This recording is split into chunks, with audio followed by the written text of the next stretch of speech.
The way you get into the minutia, the detail of somebody struggling with being sober alone is was just so devastatingly honest and clear and beautiful and fraught. And I was wondering if you would read a section of that. I don't know if you have the book available. Oh yeah. Okay. So yeah, I have the paperback. Mhm. Um, So let's see. let maybe we can maybe you can start about on 139. It's just stunning. Thank you. Richie quit drinking. He went back to his bedroom on Merchant's Quay and he thought about what he had done and what Luke had said to him and why it had to be like this from now on. That first day, he felt so abject and exhausted by it, the way his body felt and by the repetition of his life, that it cost him no effort. He tried to speak in his own mind soothingly as he lay in his tomb, wrapping everything tightly, coddling himself like a baby. This was allowable because of the fact that he had now given up drinking. He could be kind and tolerant to himself, and patient with his body while it healed and restored, because he had stopped. He spoke aloud at times and thought about that pleasing sentence of childhood: I'm a good person, and other people think so too. The sentence helped to calm him because of its habit and rhythm, though if he let himself into the thought for too long, it made him panic again, because he couldn't think of anyone who liked him, who was not wrong and mistaken to like him. The next day, he gave over to recovery again, believing that on the third day, things would be different enough that he could leave the flat when it was out of his system. There would be new feelings he hadn't experienced in a long time, and plans he wouldn't have been able to make could now be made. This thought, too, was useful as a superficial balm, but became an irritant when explored any further. It was impossible to imagine a life which did not involve drinking, except for if the Richie in it was an entirely other, new sort of person with traits he had never shared. He allowed himself the faith that he might become that person once he just had a few days off it. He wanted to do something which wasn't like himself, to test the new person he might become, and he borrowed Rose's bicycle, leaving a note to let her know he would be back. He cycled to the promenade in Tremor and then went on a long walk.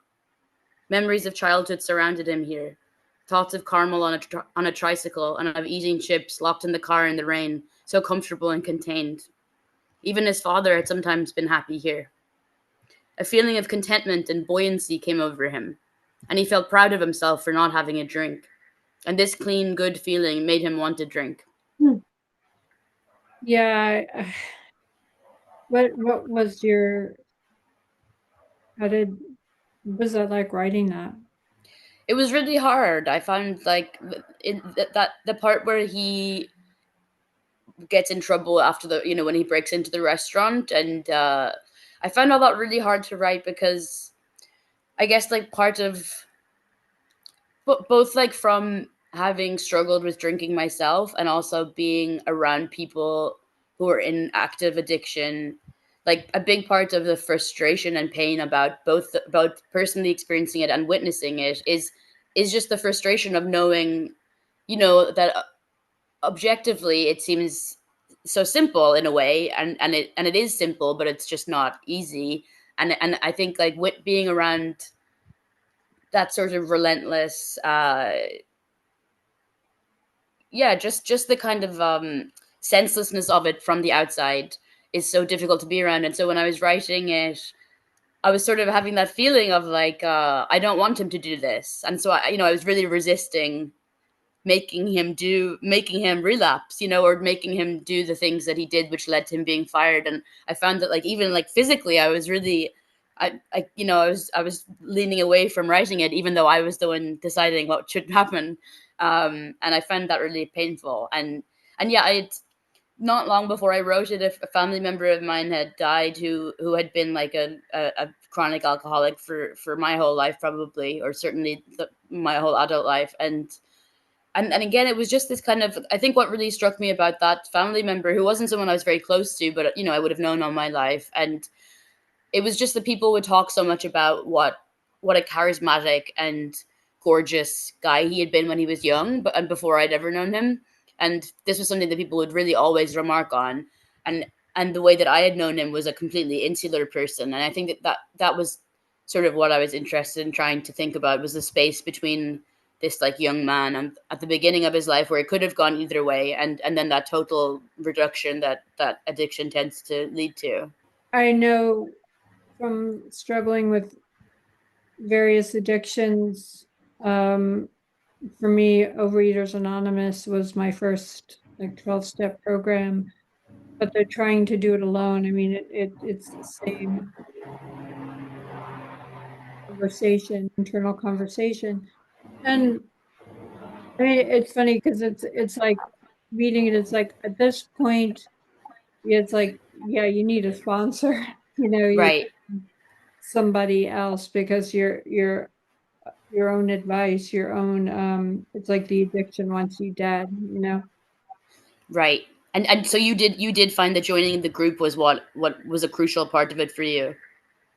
It was a big process for me. I mean, I first went when I was 15 and I had no way of, they were talking about God and I was like, how is God? I was used to Weight Watchers and stuff like that. Mm, It's like, but then when I was in my 20s, I went, but I was also, this was in New York and they said, find a sponsor that has what you want. And there were a lot of models. And so they were beautiful and thin and they had what I wanted. And so I asked this beautiful, crazy model, and she was vomiting and living on lettuce and tissues, but she had what I wanted. I didn't know about recovery or anything like that. And so that is who I asked to be my sponsor. Um, it took a number of um, rehab places that, it was for depression. These intensive, it took moving out to California.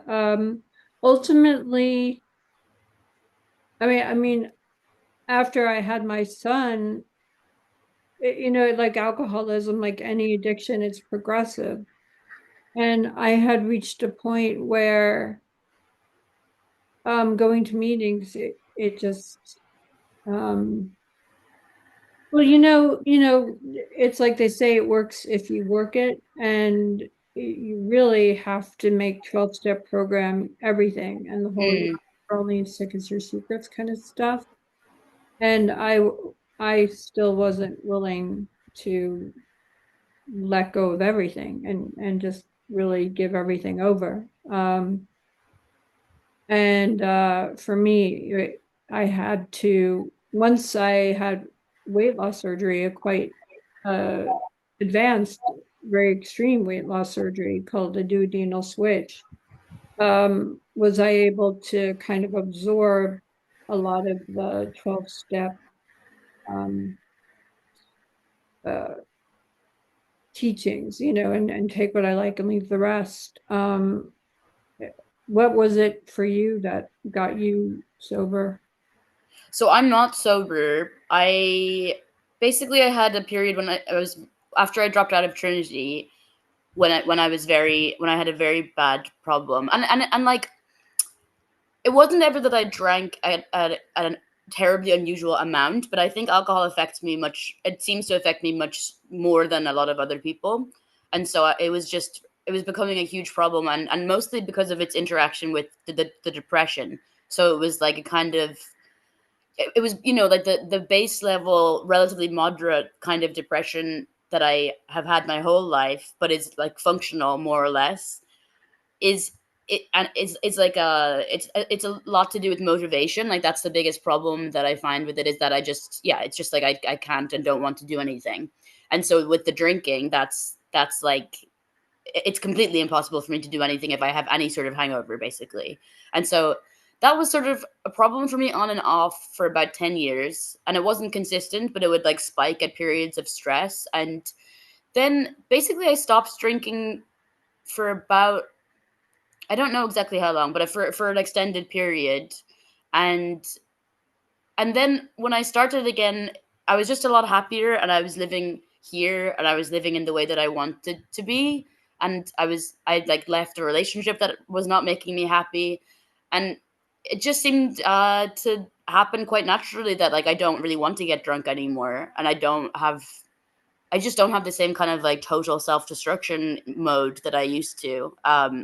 Yeah, and there was just a point where, with drinking, with any other number of things, with food, with drugs, with sex, that there was just no amount that could ever be enough of any of those things, you know, and it just felt like I had been born without the inbuilt barrier that other people had. And for, yeah, for various reasons, I just do have a barrier now. And not always. It's definitely something that, like, with drinking and with all those other things, I have to be really aware of, and I have to like check in with myself a lot.